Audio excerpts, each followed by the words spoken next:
नमस्कार। भाषा का शिक्षा शास्त्र मॉड्यूल में आप सभी का हार्दिक स्वागत है, हार्दिक अभिनंदन है। हमारी जो आगे की चर्चा है वह दरअसल आपको भाषा की कक्षा में लेकर जाने वाली है। आप सोच रहे होंगे कि वर्चुअल मोड और हम भाषा की कक्षा में कैसे जा सकते हैं। ये पॉसिबल है, ये संभव है ऑनलाइन के माध्यम से। जब आप हमारे ये वीडियोस देखेंगे तो आपको भी महसूस होगा कि आप कहीं और नहीं बल्कि भाषा की कक्षा में बच्चों के साथ मौजूद हैं। बच्चों के साथ रहना, उनका संग होना अपने आप में एक आनंददायी प्रक्रिया है।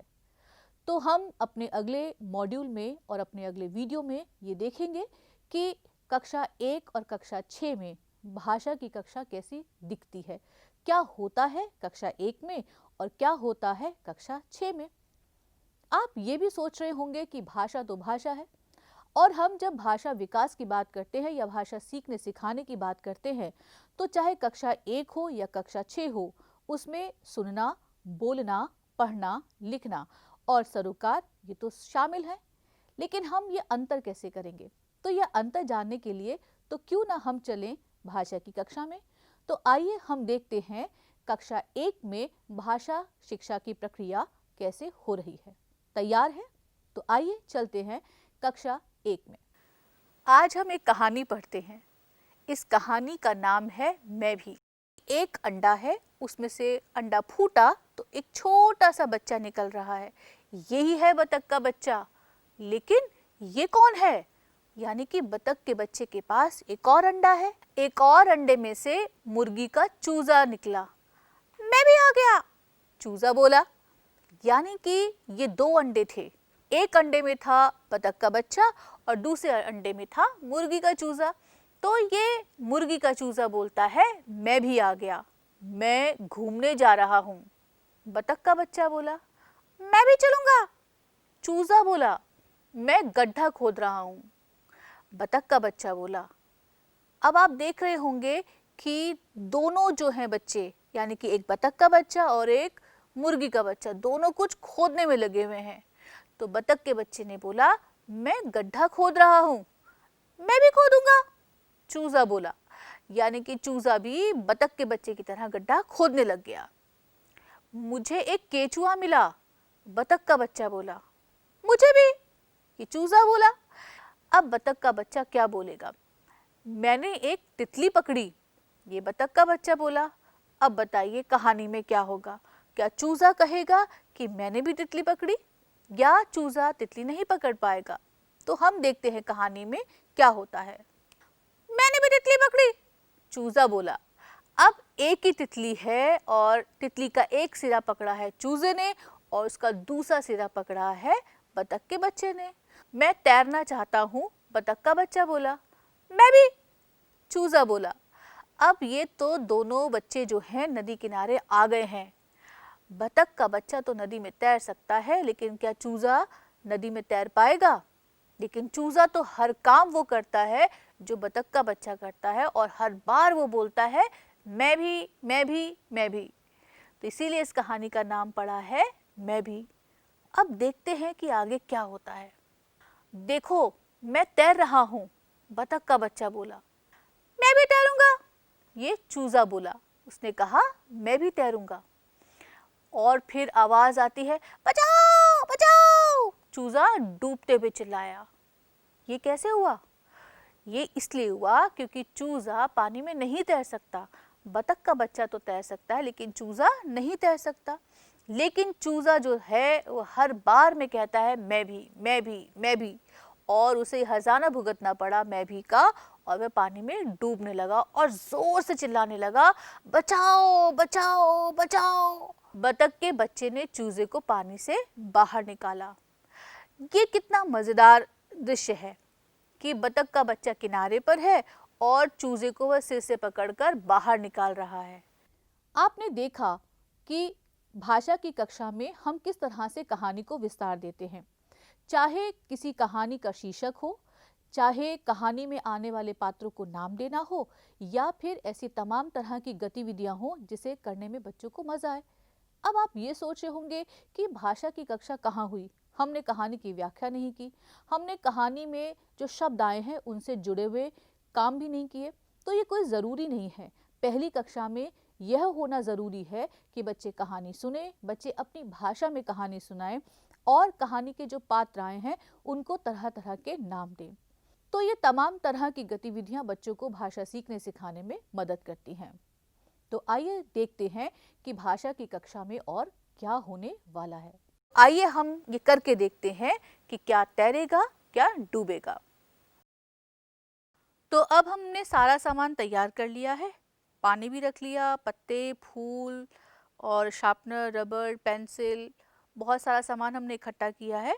अब हम देखते हैं कि इनमें से कौन सी ऐसी चीज़ें हैं जो तैरेंगी और कौन सी ऐसी चीज़ें हैं जो डूब जाएंगी। तो हम शुरू करें। तो सबसे पहले हम पानी में डालते हैं ये प्लास्टिक की बॉल। अरे ये तो तैर रही है। एक और बॉल डाल के देखते हैं कि तैरेगी कि डूबेगी। ये भी तैर रही है। अब हमने ये लिया पत्थर। अब ये देखते हैं कि पत्थर तैरेगा या डूबेगा। ये तो डूब गया। हम लेते हैं शार्पनर। ये तैरेगा या डूबेगा? ये अभी तो तैर रहा है। हमने ये लिया एक छोटू सा रबर और इसे डाला। ओह, ये तो पानी में डूब गया। हमने ये ली एक पेंसिल और इसे पानी में डाला। ये तो तैर रही है। हमने एक लिया ये ढक्कन। देखते हैं डूबेगा कि तैरेगा। ये तो तैर रहा है। हम लेते हैं काठ का उल्लू यानी कि लकड़ी का उल्लू। अब इसे डालते हैं और डाला। ये तो तैर रहा है। अब हम लेते हैं एक मोर का पंख और देखते हैं कि तैरेगा कि डूबेगा। ये तो पानी में तैर रहा है। हमने लिया एक सिक्का और अब हम देखते हैं कि सिक्का डूबेगा कि तैरेगा। टक की आवाज आई, इसका मतलब ये तो डूब गया। ये हमने लिया एक सैशे यानी कि इसमें है केचप और हम देखते हैं ये तैरेगा डूबेगा। ये तो धीरे धीरे करके डूब गया। अब हम एक नींबू लेते हैं। नींबू कैसा है? ये सूखा हुआ नींबू है। ये हमने पानी में डाला। ये तो तैरने लगा। ये एक प्लास्टिक की खाली बोतल है। ये देखते हैं कि तैरेगी कि डूबेगी। ये तो तैर रही है। अब हम लेते हैं एक छोटी सी कांच की बोतल और ये देखते हैं कि तैरेगी कि डूबेगी। ये हमने डाला। ये तो डूब गई। अब हम लेते हैं ये सूखी हुई डंडियाँ। ये देखते हैं कि तैरेंगी कि डूबेंगी। ये तो तैर रही हैं। हम लेते हैं सूखे हुए पत्ते और देखते हैं कि तैरेंगे कि डूबेंगे। ये हमने एक पत्ता डाला और ये डाला दूसरा पत्ता। ये तो दोनों तैर रहे हैं। हमने लिया सूखा हुआ फूल और देखते हैं कि तैरेगा कि डूबेगा। ये भी तैर रहा है। हमने लिया कि प्लास्टिक का फूल। ये भी तैर रहा है। हमने ली ये चूड़ियाँ। ये चूड़ियाँ भी कांच की चूड़ियाँ हैं और ये देखते हैं कि तैरेंगी कि डूबेंगी। ये हमने चूड़ियाँ ली और हमने यहाँ डाली। अरे ये तो कांच की चूड़ियाँ डूब गई। हमने ये लिया कपड़ा, काले रंग का कपड़ा, हमने डाला इसे। ये तैर रहा है। अब हमारे पास बचा है एक रिबन। हम ये रिबन लेते हैं और इसे पानी में डाल के देखते हैं। ये तो डूब गया। ये कैसे हुआ? काला कपड़ा तो तैर रहा है और ये लाल रंग का रिबन जो कपड़ा ही है ये कैसे डूब गया? अब हम लेते हैं चम्मच। हमने एक चम्मच ली और हमने इस चम्मच को पानी में डाला। ये तो डूब गई। अब हम लेते हैं प्लास्टिक की चम्मच। हमने प्लास्टिक की चम्मच उठाई और ये डाली। ये तो तैर रही है। तो आपने ये देखा कि कुछ चीज़ें तो इसमें तैर रही हैं और कुछ चीज़ें इसमें डूब गई। आप ये बता सकेंगे कि कौन सी चीज़ तैर रही है और कौन सी चीज़ डूब गई है? प्लास्टिक की बॉल, प्लास्टिक का की जो बॉटल है, जो खाली डिब्बी है वो तैर रही है, लकड़ी की पेंसिल तैर रही है, छोटी छोटी डंडियां हैं वे भी तैर रही हैं, फूल भी तैर रहा है, पत्ता भी तैर रहा है और ये कपड़ा भी फिलहाल तैर रहा है। लेकिन कपड़े में काला कपड़ा तो तैर रहा है और ये लाल रंग का जो रिबन है ये पानी में डूब गया। कांच की बोतल डूब गई, कांच की चूड़ियाँ डूब गई और पत्थर डूब गया। तो हम ये देख सकते हैं कि जो लकड़ी की चीज़ें हैं, जो हल्की चीज़ें हैं वे पानी पे तैरती हैं और जो पत्थर है, कांच है, जो भारी चीज़ें हैं वे पानी में डूब जाएंगी। मुझे मालूम है कि आपको ये गतिविधि देखकर बहुत मज़ा आया होगा। मुझे सबसे ज़्यादा मज़ा आया। मज़ा क्यों आया? हम ये सोच रहे हैं कि क्या डूबा क्या तैरा में भाषा कहाँ है। इसमें भाषा मौजूद है। जब एक टीचर ये कहती है कि आइए देखते हैं कि क्या डूबेगा क्या तैरेगा, और जब टीचर एक एक चीज़ को पानी के अंदर डालती हैं तो डूब गया तैर गया, डूब गया तैर गया, ये क्या है? ये भाषा ही है। बच्चे जब इस तरह की भाषा को सुनते हैं और जब वे इस प्रयोग को स्वयं करके देखेंगे तो उनकी अलग अलग तरह की अभिव्यक्तियां होंगी। यह अभिव्यक्ति दरअसल भाषा का हिस्सा है। इस पूरे वीडियो से, इस पूरी क्लास की प्रक्रिया से ये समझ में आना चाहिए हमें कि भाषा की कक्षा और विज्ञान की कक्षा और गणित की कक्षा और पर्यावरण अध्ययन की कक्षा कोई अलग कक्षा नहीं है। जब हम भाषा सीखने सिखाने की बात करते हैं तो उसमें गणित भी शामिल है, पर्यावरण अध्ययन भी शामिल है, उसमें प्लास्टिक की बॉल भी शामिल है, तो उसमें एक कांच का टुकड़ा भी शामिल है, उसमें रिबन भी शामिल होगा, तो उसमें मोर का पंख भी शामिल होगा। जब ये तरह तरह की चीज़ें हमारी भाषा की कक्षा में आती हैं तो अपने साथ शब्द लेकर आती हैं और उन शब्दों से जुड़ी हुई अभिव्यक्तियां लेकर आती हैं।